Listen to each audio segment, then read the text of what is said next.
Hi everyone! Welcome to another episode of our GA4 Enablement series, where we aim to conquer the shiny new analytics platform.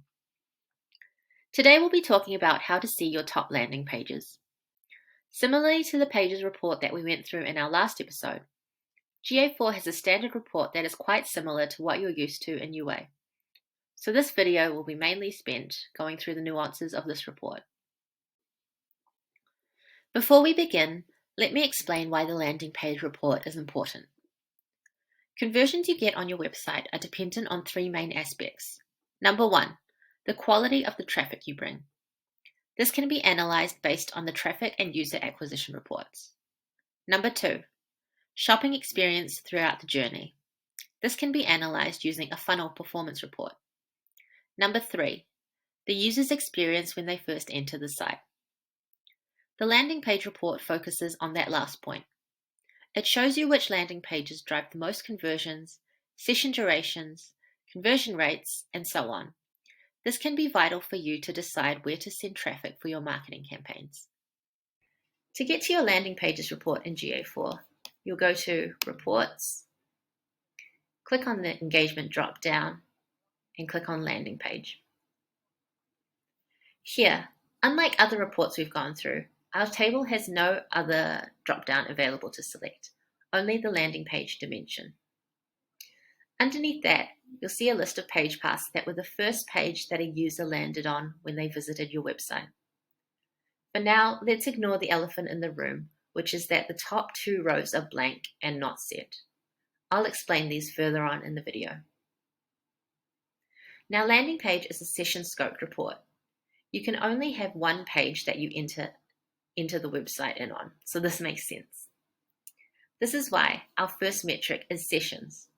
This shows us how many times this page path was the first page in a session, i.e. the landing page. Users show us how many individual users had sessions where this page path was the landing page. New users shows us how many of these users were visiting your website for the first time, where this page path was the landing page. Average engagement time per session tells us the average length of time that users were engaged on the website when they landed on this page. Now I'll repeat this one because it's a little bit tricky. This is not the same average engagement time metric that we saw on the pages report. That one was event scoped because it was the amount of time the user had that specific page in focus on their browser. Here, we're looking at all users who landed on this specific page path and averaging out how long their session was in focus on their browser. So it's similar to UA's average session duration, with the caveat again that this metric will be a lot lower in GA4 due to the more accurate way of calculating it. Then we have conversions and total revenue. Note again that this report is session scoped. So when we say that there were 21 purchases on the drinkware PLP, we don't mean that 21 purchases took place on this page, but rather out of all the sessions that started off on the drinkware page, 21 resulted in conversion events, which generated 1.6K of revenue. If you want to add in bounce rate to mimic the UA landing pages report, you can do so by customizing the report up here. I don't have the pencil icon because this is the demo property, but you'll have one right here. However, keep in mind that because bounce rate in GA4 is session scoped rather than event scoped, it's not as immediately relevant to landing pages as it was in UA, where it determined whether a user never navigated beyond the first page. Now let's move on to our use case. Your business wants to understand which pages users enter the website on to better understand their intent. However, the landing page report shows two strange rows, blank and not set. What does this mean? So blank is a lot easier to explain, so let's start with that. GA4 seems to have a quirk in the landing page report that shows your homepage is blank if the page path is simply a /. To show you what I mean, let's add a secondary dimension of landing page plus query string.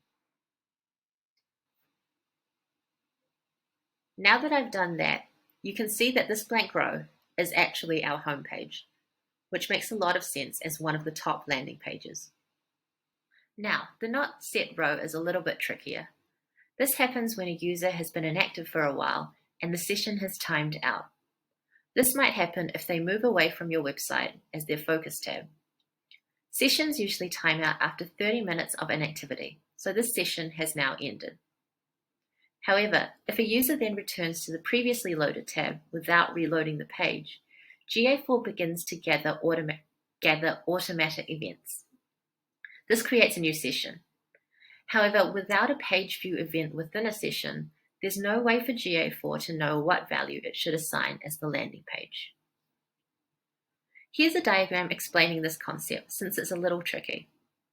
In session 1, we have a user who's viewed the home page and then viewed a PLP. Let's say that they've then left their laptop open and gone to do something else. After 30 minutes of inactivity, the session automatically ends. Sometime later, the user returns to this tab, which is still open on the PLP. They trigger some sort of automatic event, such as a scroll action, and then leave the site, which ends their session. Because the user didn't reload the page or move onto a new page within this new second session, you'll get a session counted towards a not set landing page. This is why you'll see that the number of new users and engagement time is so low for this not set landing page. These are very likely to be users who accidentally triggered a new session and then left the website. It's extremely common across a lot of GA4 properties, so don't worry if you see it in yours. Here are our key takeouts for today. GA4's landing page report is session scoped. Average engagement time per session is how long the session was in focus on the user's browser. A blank landing page usually indicates the home page.